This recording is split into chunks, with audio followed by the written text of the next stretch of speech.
자, 2003년 6월 30일 철도노조 파업에 대해서 노무현 전 대통령은 이렇게 불법 파업을 성토했습니다. 적절한 조치였다. 앞으로도 엄정하고 단호하게 대처해달라. 나라가 있어야 노조가 있다. 이게 노무현 전 대통령의 발언이고요. 당시 김진표 부총리 발언입니다. 자, 저희 보셨고요. 철도 파업은 대화와 타협의 여지가 없는 명백한 불법 파업이다. 자, 정부는 법과 원칙에 따라 엄정하게 대응해 나가겠다. 이게 당시 김진표 부총리입니다. 지금 민주당 의원이신 김진표 당시 부총리의 발언입니다. 자, 문재인 민정수석. 자, 문재인 의원은 당시 노무현 정부의 청와대 민정수석이었습니다. 이런 발언을 합니다. 정말 명언입니다. 잘 들어보십시오. 기존의 합의를 뒤집고 정부를 길들이려는 정치 파업이다. 자, 문재인 민정수석은, 당시 민정수석은 이 철도 노조의 파업을 정부를 길들이려는 정치 파업이다. 이렇게 발언했습니다. 그리고 이어서 말씀합니다. 자, 문재인 의원이 나옵니다. 실제 노동자의 생존권, 권익 향상과는 관계없이 노조 지도부의 자기 위치를 확고히 하기 위한 것이다. 자, 이 발언을 지금 어제 상황에 연결해서 똑같습니다. 그 다음 또 이런 말을 합니다. 이런 노동운동의 양태를 포함한 최근의 노동운동 흐름이 경제의 발목을 잡아 외국인 투자, 경제회생에 악영향을 미치게 된다는 인식을 노 대통령이 확실히 한 것 같아. 그러면서 노 대통령의 불법 파업에 대한 단호한 의지를 확인했다. 자, 문재인 의원이 민정수석일 때는 이 노무현 대통령의 뜻을 받아서 철도 파업 3시간 만에 진압에 들어가고 이렇게 반응했던 분이 문재인 의원입니다. 그런데 어떻게 박근혜 대통령 시절이 됐다고 해서 이렇게 말을 바꿀 수가 있습니까? 철도 파업이 바뀌었습니까? 정말 저는요, 이런 정치인들의 말 바꾸기, 노무현 대통령의 말로 이 철도 파업에 대해서 분명하게 입장을 정했고, 노무현 대통령은 당시 철도청을 호렐로 만든 장본인입니다. 그리고 민영화를 추진했지만 결국 노조 파업에 발목이 잡혀서 실행에는 옮기지 못했던 대통령이었습니다. 그런데 그 대통령을 보좌했던 문재인 의원이 지금 트윗에 이렇게 발언하는 게 온당하다고 생각하십니까? 저는요, 정치인은 철학이 있어야 한다고 생각합니다. 이번 철도 파업의 핵심 쟁점은 수소발 KTX 민영화입니다. 그런데 잠시 과거를 짚어보면 철도 민영화를 가장 먼저 추진했던 대통령은 김대중 전 대통령입니다. 여러 가지 발언이 있었죠. 네, 아까 말씀하셨지만 노무현 대통령도 이렇게 개혁을 추진했지만 김대중 대통령은 아예 민영화 방침을 못 박았습니다.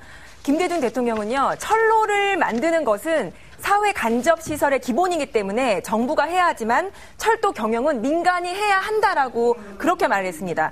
관료가 장사하는 것보다 민간이 하는 것이 더 잘 되며 그래야 근로자 수입도 좋아진다. 아예 민영화 방침을 못 박은 겁니다. 맨날 야당 의원들 하는 말들이 김대중 노무현 정신을 잇는다고 얘기를 하지만 그때 철학과 지금 철학이 왜 다릅니까? 이건 바로 정쟁 아닙니까? 철도 민영화야말로 김대중 노무현 정부가 연속해서 추진하던 거니까. 그렇죠. 네, 그 정신을 그대로 잇는 거네요. 네, 이거는. 그게 바로 국민을 위한 그 정치인의 철학이라고 생각을 하고요. 지금 박근혜 정부가 지금 개혁을 하려는 거는 정말 개혁이라고 말하기조차도 부끄러울 정도로 작은 개혁인데 이걸 가지고도 저렇게 난리를 치고 괴담을 퍼뜨리고 발목을 잡힌다면 정말 진짜 앞으로 5년 위험하다는 생각이 듭니다.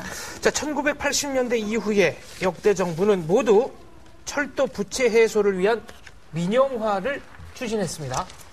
민영화를 해서 부채를 해소하고 서비스의 질을 높이겠다라고 계속 얘기해왔고 김대중 전 대통령부터 꾸준히 역대 정부마다 얘기하고 있었습니다.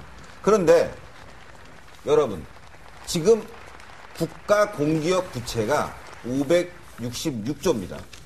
또 하나 정부 부채보다 120조나 많습니다. 그런데도 불구하고 민영화를 하지 않겠다?